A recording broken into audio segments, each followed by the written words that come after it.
The Ganges, the longest river in India. On its epic journey from the world's highest mountains, through cultivated farmland, sprawling wilderness, to the Indian Ocean, it provides a home to some of India's rarest creatures and a lifeline to millions of people. Considered a goddess to Hindus, the Ganges harbors one of the great contradictions of life in India. The river people most cherish is the river they most pollute. But the Ganges hides life-sustaining secrets.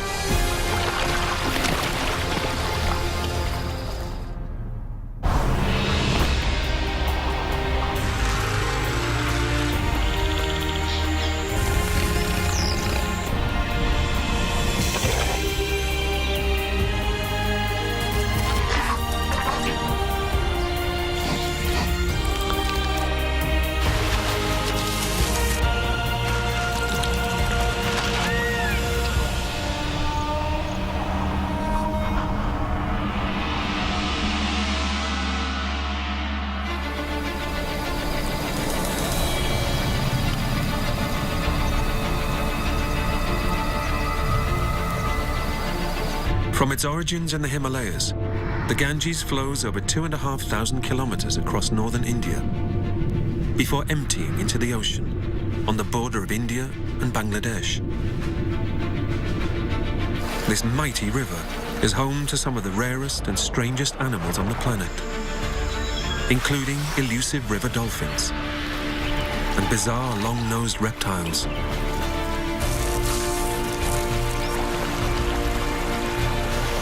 The Ganges also supports some of the last true wilderness in the world, where India's largest population of tigers still thrives. Nourished by sediment washed from the Himalayas, the Gangetic Plains are some of the most fertile land on Earth and home to India's giants. But man has reaped rewards too. Vast areas of natural habitat have been destroyed to make way for farming and industry. 500 million people live in the Ganges Basin, 8% of the world's population. The river not only provides livelihoods and drinking water, it carries away the sewage and waste of millions. For Hindus, the Ganges is far more than a river. She's a goddess, Ganga. The grime of thousands of people taking a holy bath filters into the water every day.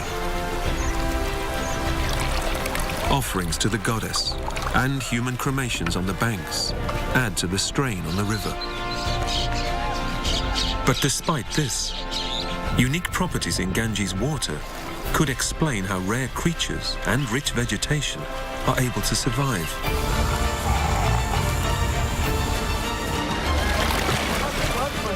Hindu belief in the goddess Ganga's power to purify could prove to be more than just blind faith.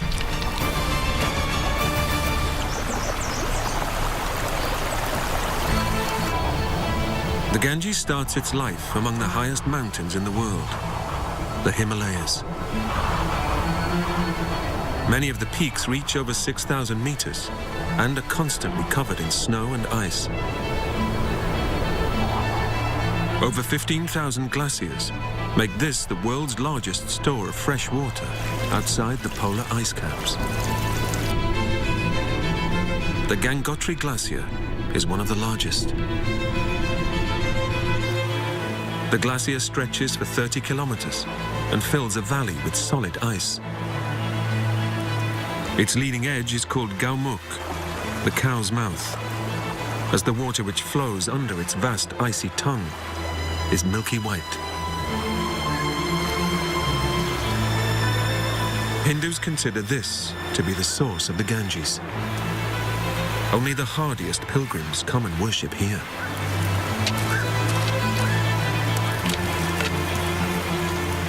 It's said that if you drink at Gaumukh, you live for 100 years.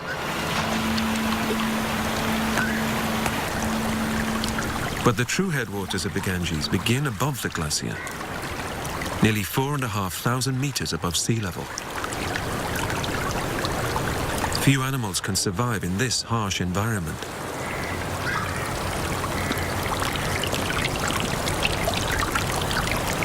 A Himalayan blue sheep's dense fur helps insulate it against the cold. But even here, predators are on the prowl. Snow leopards are perfectly adapted to mountain life.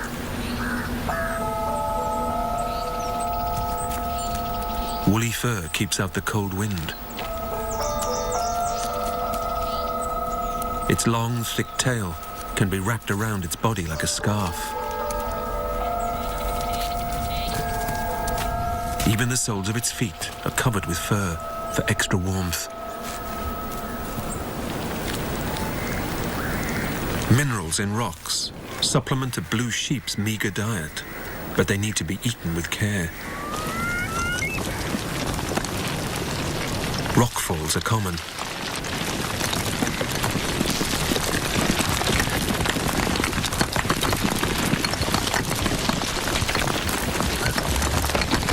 Constant freeze and thaw makes mountain slopes unstable.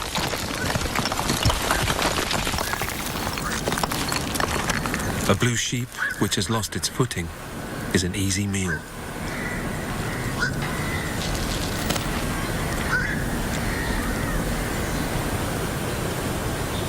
Snowmelt from the Himalayas continually feeds the Ganges.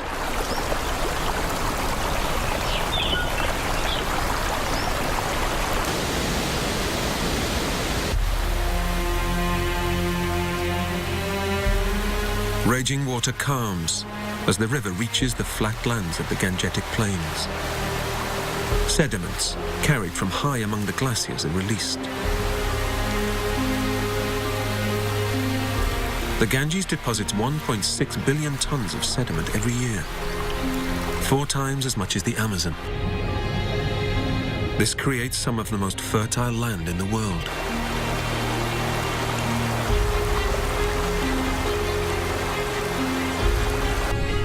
The Ganges River Basin covers 1 million square kilometers of northeastern India. Much of this huge floodplain has been farmed, but a few pockets of wild grassland and forest survive among the river's furthest tributaries, in a region known as the Tarai.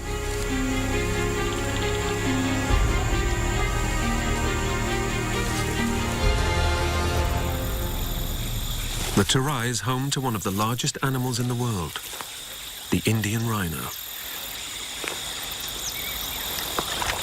Males can weigh up to 3,000 kilos, twice the weight of the average family car. Indian rhinos once roamed right across the Gangetic Plains, but now are found in just a few protected areas. Their single horn can grow to over 0.5 meter in length.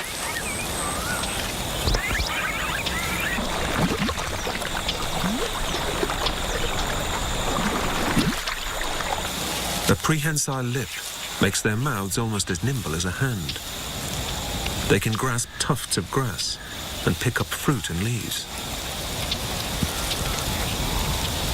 Rhinos' eyesight is poor, but their sense of smell is sharp. Scent glands on their feet leave a pungent trail wherever they walk. At midday, pre-monsoon heat nudges temperatures into the 40s. Rhinos seek refuge in the river. As they are the most aquatic of all rhinos, a calf's first lesson is how to swim.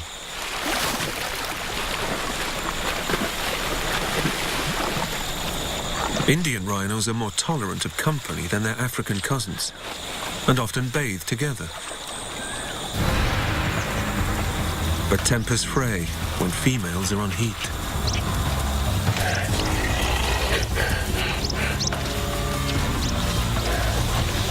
Battles over breeding rights can be bloody.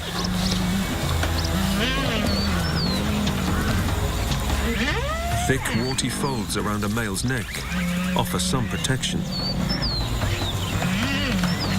But fights like this often lead to death. The reward for the victorious male is the right to mate. In 16 months, the female will give birth to one calf. It will be 2 to 3 years before she's ready to mate again.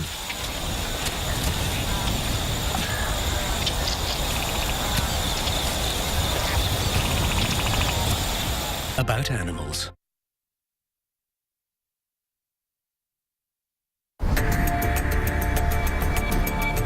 The floodplains of the Ganges in northern India contain some of the world's most fertile soil.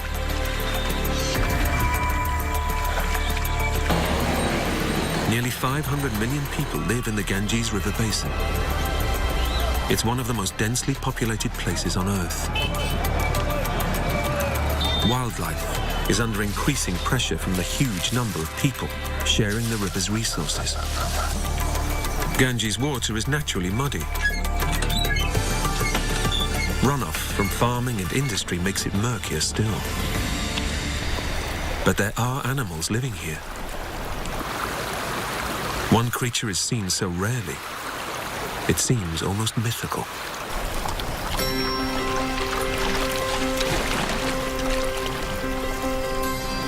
The Gangetic River dolphin spends most of its time foraging for food.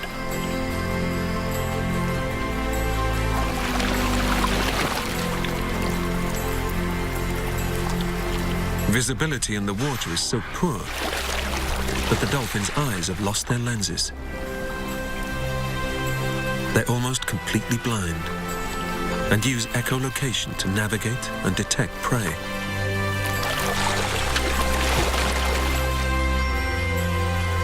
Like its marine cousins, the river dolphin is a mammal and has to surface every few minutes to breathe. Local people call it susu, after the sound it makes when it takes in air through the blowhole on the top of its head.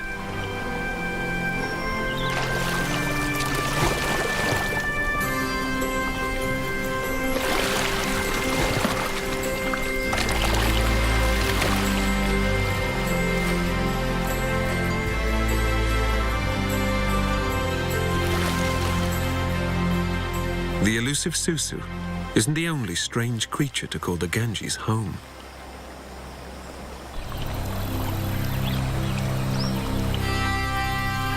These armor plates belong to one of the largest crocodilians in the world, the gharial.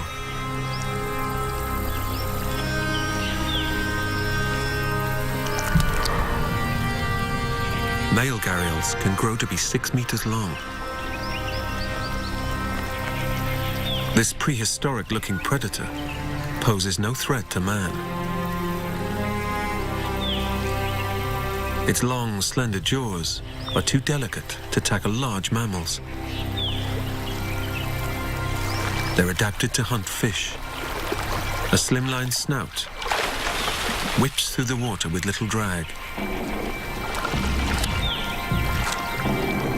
Slippery fish are skewered on rows of razor-sharp teeth.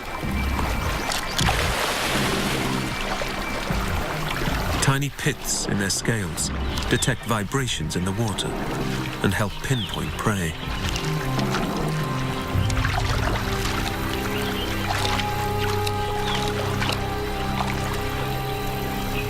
Male gharials develop a bump at the end of their noses called a gara, after the Hindi word for pot. The bigger the gara, the more attractive a male is to a mate.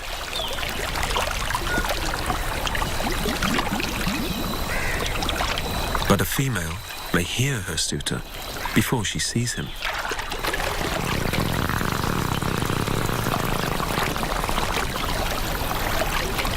Air, squeezed through the male's nostrils, is amplified by his bulbous snout.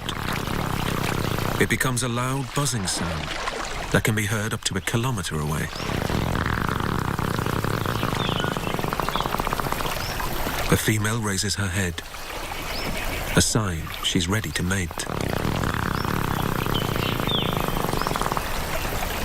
The courting couple slip under the cover of water and stay submerged for up to half an hour. Females lay their eggs on sandy riverbanks. Gharials are much better adapted to life in water.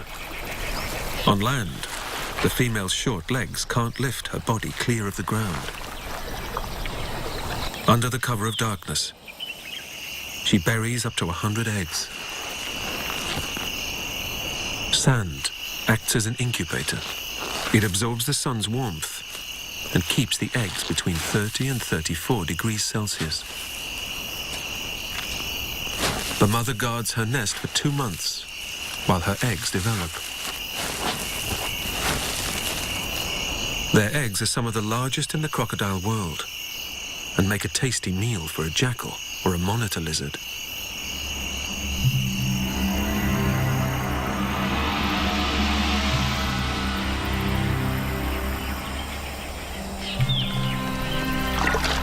Gharials are an ancient species, over 60 million years old.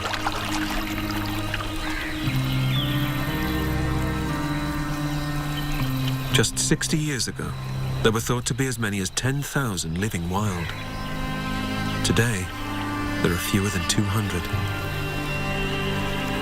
They've been hunted for their meat and skins, and for the male's gara, which some people believe is an aphrodisiac.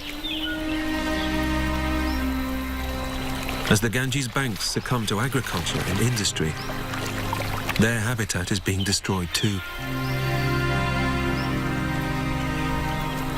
Human pressure has pushed gharials to the brink of extinction.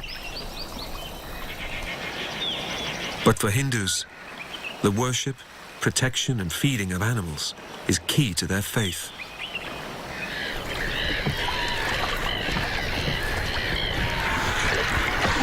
Usi Sahami rows across the Ganges every morning. Feeding gulls has been her daily ritual for 20 years. She considers it her duty as a Hindu and believes it will help her achieve a better existence in the next life. Reincarnation is a core belief of Hinduism. Nowhere is this more evident than in Usi's hometown, Varanasi. Varanasi is at the heart of the Ganges and is considered to be the holiest place in India. It's one of the oldest cities in the world. People have been coming here to bathe in the Ganges for over 3,000 years. The water is believed to wash away sins and purify the soul. Every Hindu dreams of visiting the Ganges. But for many who come to Varanasi, it's the last journey they'll ever make. Varanasi is a city of death. Hindus believe every soul is locked in a perpetual cycle of birth and reincarnation, known as samsara. Death is just one link in the chain. The scent of sandalwood, incense and ghee fills the air. Funeral pyres burn round the clock.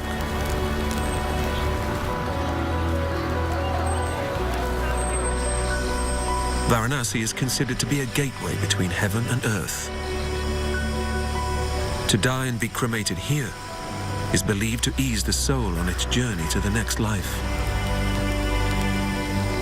The ultimate goal is to escape the suffering of repeated lives and attain moksha, release. Souls may escape this world, but their physical remains are discarded in the river. Pilgrims wash while they worship and pollute as they purify. The Ganges is one of the most polluted rivers in the world. Yet the life-sustaining power of Ganges water has been recognized for hundreds of years. In the 16th century, the Mughal Emperor Akbar called it the water of immortality. He would serve nothing else to his guests because it tasted so sweet. 200 years later, the British East India Company regularly stocked ships with barrels of Ganges water. They claimed no other water stayed as fresh for the 3-month journey back to England.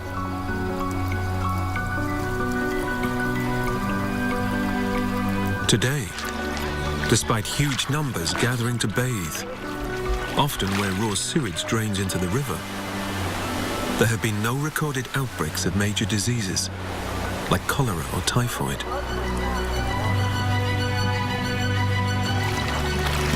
Hindus insist Ganges water has the power to purify.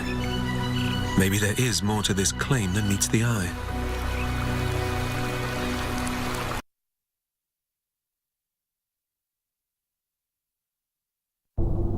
The lower reaches of India's Ganges River basin are so fertile, the locals call the area the Rice Bowl of India.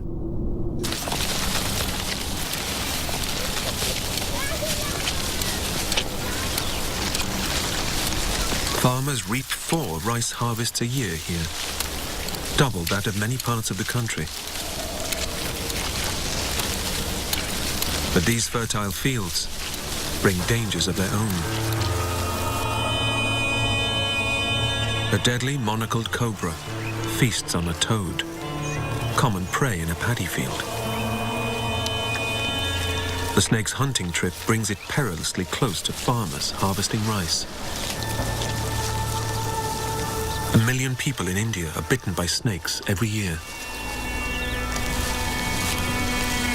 Monocled cobras are one of the most venomous snakes in Asia. Fangs inject poison that paralyzes its victim's nervous system and breaks down its cells.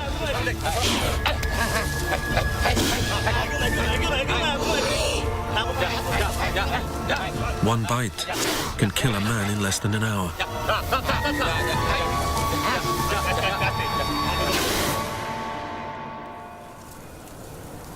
Many people here have an understandable fear of snakes. But in the village of Chotopashla in West Bengal, the attitude towards these deadly serpents is rather more surprising. Snakes are drawn to the village in search of rodents, often found around human settlements.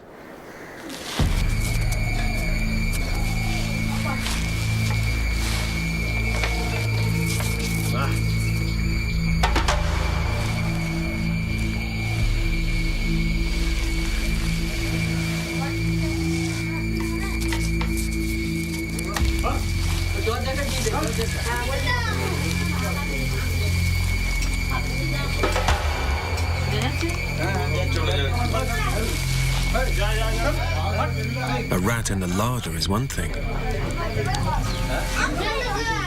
A cobra in the bedroom, quite another.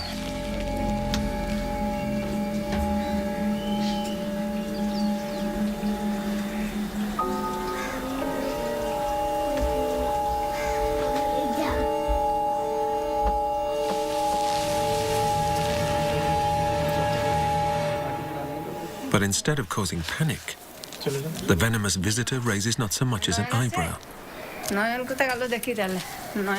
Villagers here don't just tolerate snakes, they worship them. The village priest is summoned to relocate the revered intruder. He's the only one permitted to handle them. Chotopashla's 6,000 residents share the village with 3,000 monocled cobras.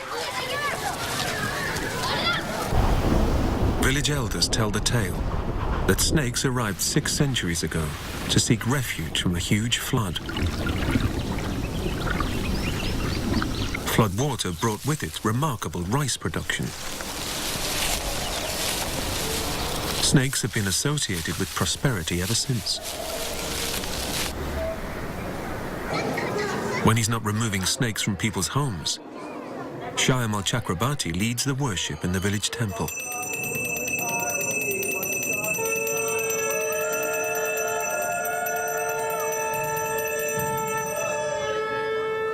villagers make offerings of fruit and sweets to the snake goddess Manasa, who they believe keeps their fields flourishing and their people safe from snakebite. When a dead snake is found, Shayamal carries its body to the Ganges, so it can continue its journey of reincarnation.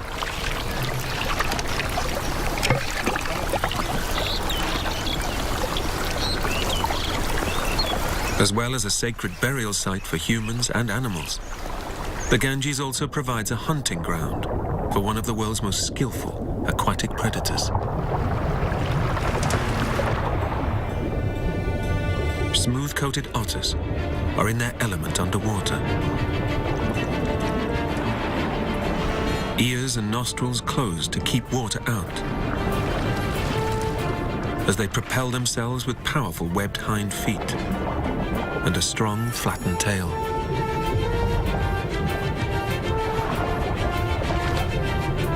Thick, velvety coats provide a streamlined surface, crucial to the high-speed pursuit of fish. An otter can change direction in a flash. Sensitive whiskers detect the slightest movement of prey.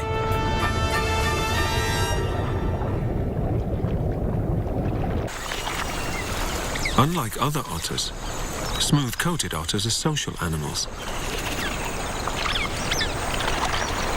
Family groups of as many as 17 share a territory led by a dominant female.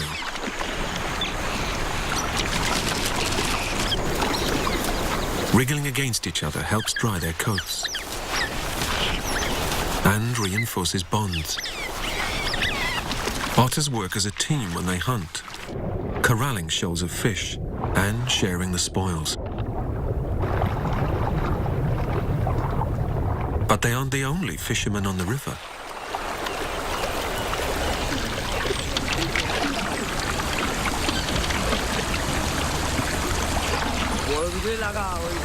Sachin Bishwash has made his living on the Ganges for over 40 years. But Sachin is no ordinary angler. He has a secret weapon. Otters.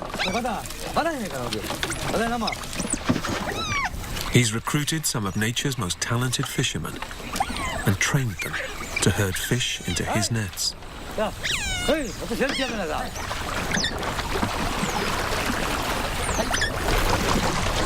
The fact that fish survive in this polluted river is another indication that Ganges water has unique properties.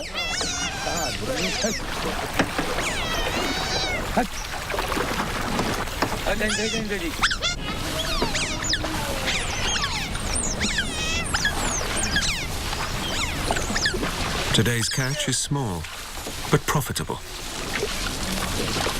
Catfish can fetch over $30 each.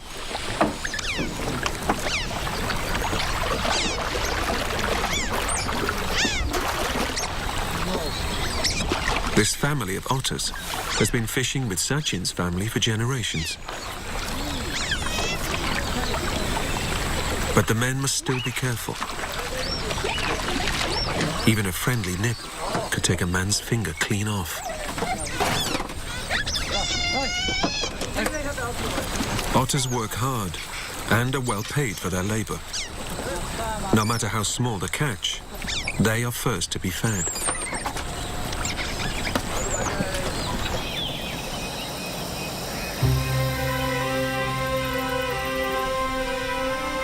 The Ganges supplies trillions of gallons of water for farming and industry, and flushes away the waste of millions of people. Despite this, Hindus drink it every day and claim that far from making them ill, it's good for physical and spiritual health. Scientists have studied this paradox. The Ganges seems to contain a natural disinfectant, capable of killing pathogens that cause widespread disease. Research has identified the presence of bacteriophages, microscopic organisms that feed on bacteria. When they find food, bacteriophages multiply incredibly quickly.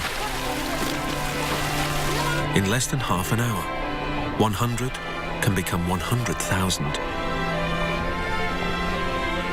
The more people that enter the water, the more food is available to the Ganges bacteriophages. In an invisible feeding frenzy, they eliminate diseases before they spread. Tests also show that the Ganges carries an unusually large amount of dissolved oxygen.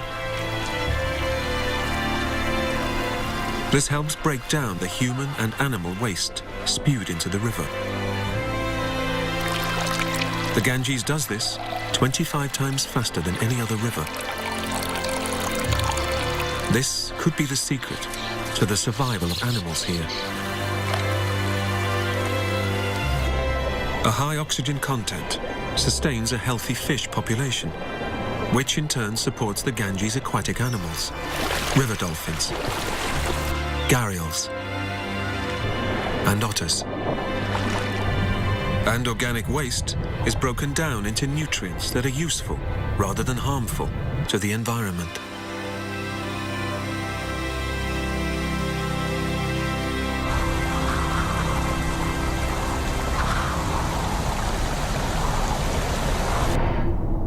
On the border of India and Bangladesh, the Ganges dissolves into the largest river delta on Earth.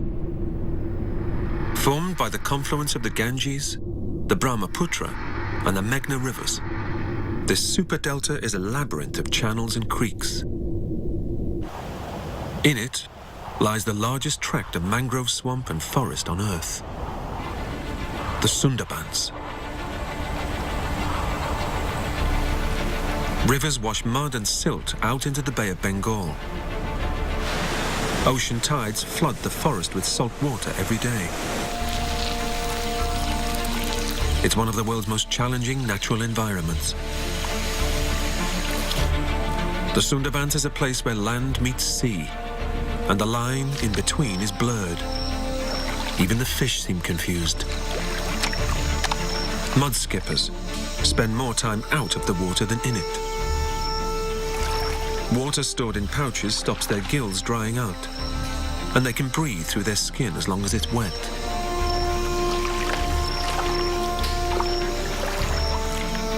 Modified pectoral fins are strong enough to pull them over the ground, and they can skip over half a meter by flexing their tails. During the breeding season, tensions run high, and males defend their territories. Blue markings become brighter. Dorsal fins wave like warning flags. If this fails to deter an intruder, there's nothing left except mouth-to-mouth combat.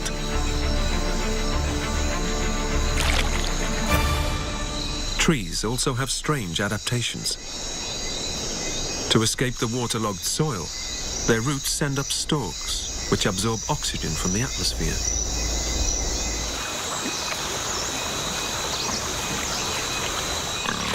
For a wild boar, the muddy Sundarbans are paradise.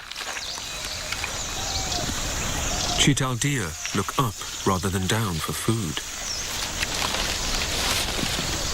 and always keep an eye open for danger. With good reason. In the Sundarbans, the tiger is still king of the jungle. Stripes break up its outline and make it hard to spot through the trees. Male tigers are the heaviest cats in the world. They can weigh over 200 kilos, about 3 times more than the average human. Paws the size of side plates spread their weight and help them move silently through the forest.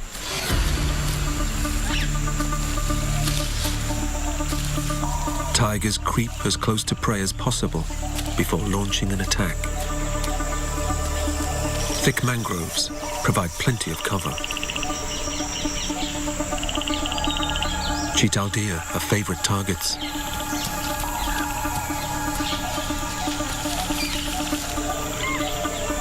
Tigers' canines can grow to 10 centimeters, the longest of any cat.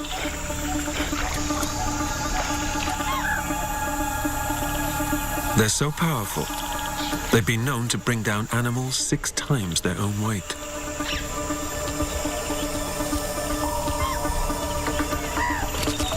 The cheetahs sense danger. Fleeing into water is usually a good tactic for escaping predators.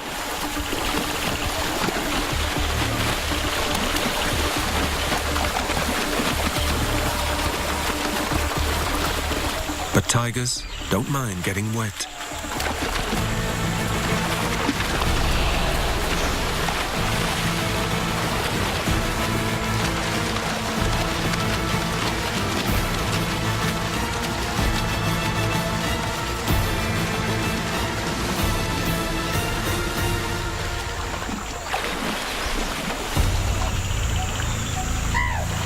Unlike most cats, they're excellent swimmers.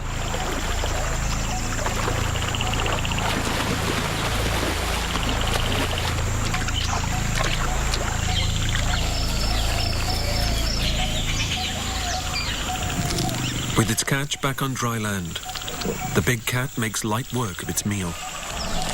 A rough tongue scrapes meat clean off the bone.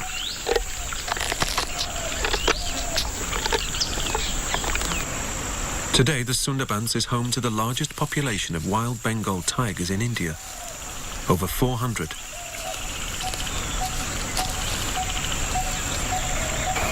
It's the only place on Earth where these big cats live in such an aquatic environment. Tigers have embraced their watery world and will feed on fish and crabs. But there is something else on their menu: humans.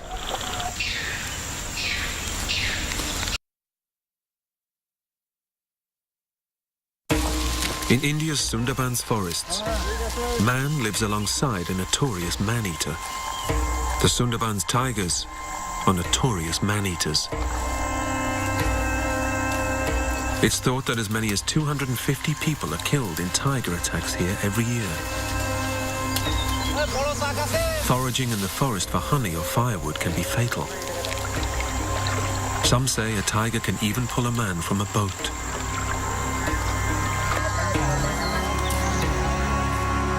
Villagers have even been dragged from their beds.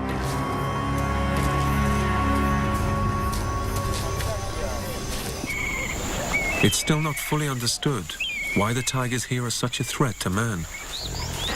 People live close to tigers in other parts of India, but nowhere else are fatalities so high. One theory is they've developed a taste for human flesh after scavenging on the bodies of cyclone victims. Devastating weather in the Bay of Bengal kills thousands of people every year. Or perhaps these tigers have never learned to fear man. In the 20th century, big game hunting caused India's tiger population to crash from 40,000 to just 1,800.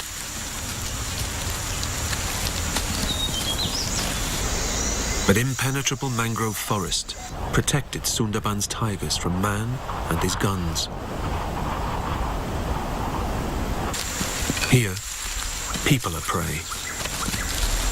But each time a tiger takes a human life, the precarious existence of its own kind is shaken. Fear and reprisal leads to tigers being killed. For a species on the brink of extinction, every tiger death is a catastrophe.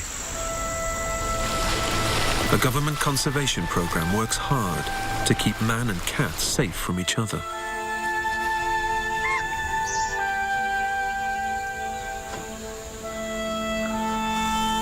As home to one of the world's most endangered animals, the Sundarbans will be protected so people, as well as tigers, can benefit from it for generations to come.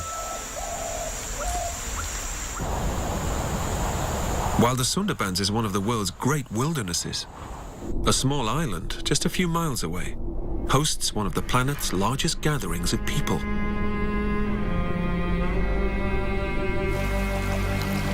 Sagar Island is the place where the Ganges finally reaches the sea and flows into the Bay of Bengal.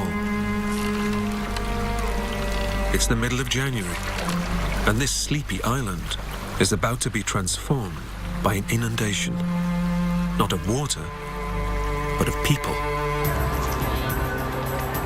This is a dramatic reminder of the pressure put on the Ganges River and its wildlife by humans. Millions of Hindus arrive here on the day of Makar Sankranti, the winter solstice. The Ganga Sagar Mela, as it is known, is one of the largest religious gatherings on earth.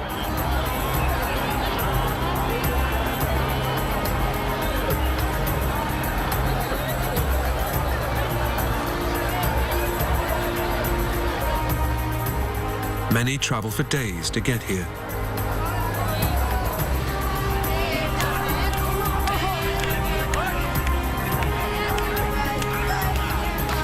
For some, it's the first time they've ever seen the sea.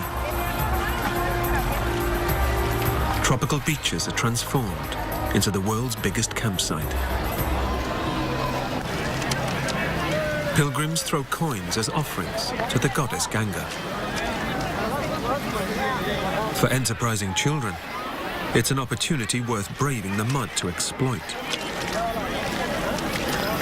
During the festival, they can make over 1,000 rupees, a healthy boost to often meager incomes. Makar Sankranti is a harvest festival, a time to give thanks to the Ganges for the crops she provides and livelihoods she sustains.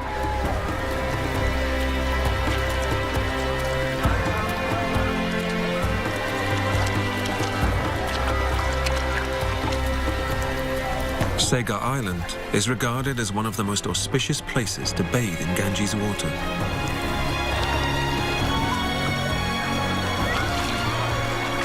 This is a grand farewell to a river that has played such a vital role in the lives of India's people and wildlife.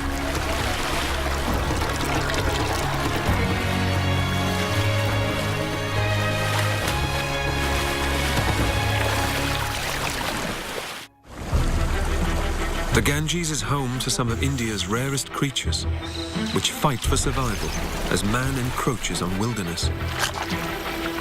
Agriculture and industry have swallowed much of the Ganges' fertile floodplain, once home to giants like the Indian rhino. Millions of humans live and die on the riverbanks.